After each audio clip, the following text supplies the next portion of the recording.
This isn't Fashion Week in a conflict zone. Leadership isn't about where you stand, it's about who you stand for. And increasingly, the people watching from home are demanding substance over spectacle. Recently, a moment captured on camera in a distant land exploded back home with political fire. It wasn't a foreign leader or a global crisis that sparked it, at least not directly, but a picture-perfect photo op by South Dakota Governor Kristi Noem in Israel. What she intended as a proud display of solidarity or strength quickly spiraled into a firestorm when Congresswoman Jasmine Crockett took center stage and dismantled the entire performance with a single, devastating critique: "You can't stage manage leadership." The words hit harder than any viral clip because they pierced through the polish and the posing and aimed directly at the truth. What followed was a verbal reckoning that sent shockwaves across party lines, bringing fresh attention to the growing chasm between political showmanship and genuine leadership. As the image of Kristi Noem standing in Israel, clad in tactical attire and surrounded by military presence, made its rounds online, many conservative voices rallied in support. They hailed her courage, her resolve, and called it a bold statement of international alignment. But for others watching, including millions of everyday Americans burdened by inflation, healthcare costs, and broken systems back home, it felt like something entirely different. It felt like a performance, a distraction, an empty attempt to elevate personal brand over public service. Enter Jasmine Crockett. With sharp intellect and unapologetic clarity, the Texas congresswoman wasn't having it. She didn't mince words, didn't play around the edges. She called it exactly what it looked like to so many Americans: a political stunt wrapped in camo and ego. Crockett's takedown wasn't rooted in personal disdain. It was grounded in principle. She questioned what real benefit the trip and the ensuing photo op brought to South Dakotans, let alone to struggling Americans across the nation. In a country still recovering from a pandemic, still grappling with rising costs, still hurting from racial and economic inequities, what does it say when a governor chooses to prioritize her international photo portfolio over pressing domestic needs? Crockett's commentary cut deeper because she didn't just critique the optics, she pulled the curtain back on the intentions behind them. This isn't Fashion Week in a conflict zone, she quipped in one interview, her tone biting but her message clear. Leadership isn't about where you stand, it's about who you stand for. And increasingly, the people watching from home are demanding substance over spectacle.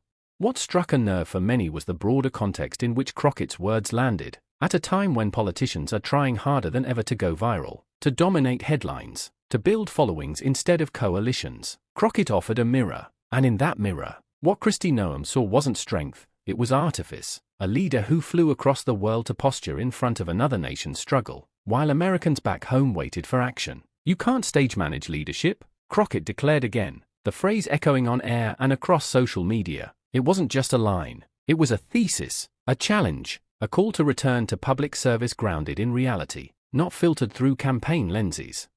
The irony didn't escape the public either. While Noem struck a defiant pose overseas, South Dakota continued to face its own set of challenges: rural hospital closures, education gaps, and economic stagnation in certain communities. Critics argued that instead of booking flights to conflict zones for photo ops, perhaps a more effective show of leadership would be boots on the ground in her own state, supporting farmers, funding schools, addressing healthcare access. Jasmine Crockett, ever the firebrand when it comes to holding power accountable, seized this disconnect and exposed it with the kind of pointed articulation that has made her a rising star among progressives and an unignorable voice on Capitol Hill. In her critique, Crockett didn't just target Noem individually, she spotlighted a trend infecting the American political landscape: politicians leveraging international issues to elevate domestic popularity, using other people's pain as a backdrop for personal gain. And while these stunts might earn a few retweets or raucous applause at campaign fundraisers, Crockett challenged us to ask, who really benefits? The answer, she suggested, was painfully obvious: not the people, but the politician. And in that brutal honesty, Crockett flipped the script. She transformed what was intended as a power move by Noem into a symbol of disconnection and vanity, effectively recentering the conversation on the people and the principles leadership is supposed to serve.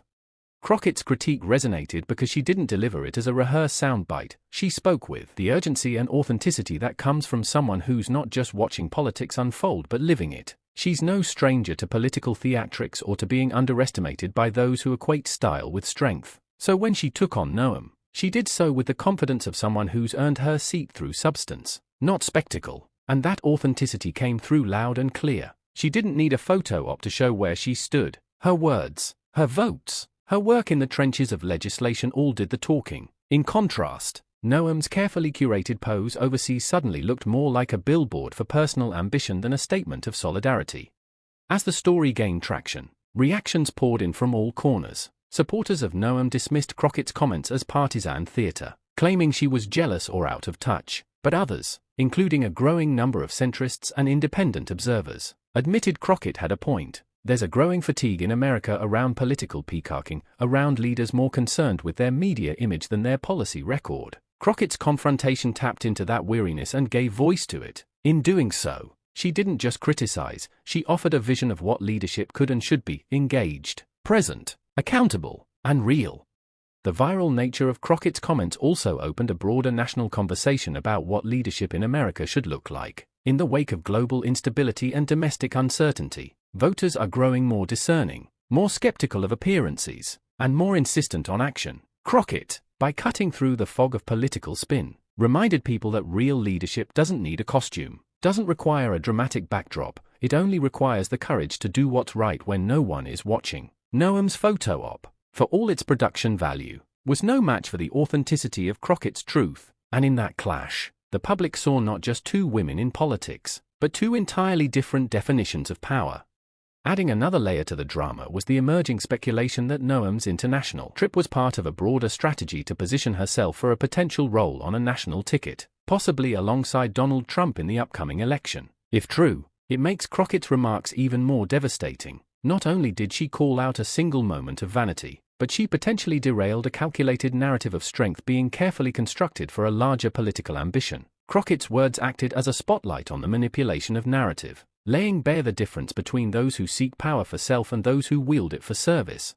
In a political climate where so many are jostling for attention, Crockett's refusal to play into spectacle is, ironically, what makes her stand out. Her rise isn't powered by PR gimmicks or media consultants, it's fueled by a raw connection to the people she represents and a fierce dedication to calling out hypocrisy wherever she sees it. When she said you can't stage manage leadership, she didn't just mean Noem couldn't pull it off, she meant no one can. Because true leadership isn't something you act out in front of a camera, it's something you prove, day after day, decision after decision, crisis after crisis.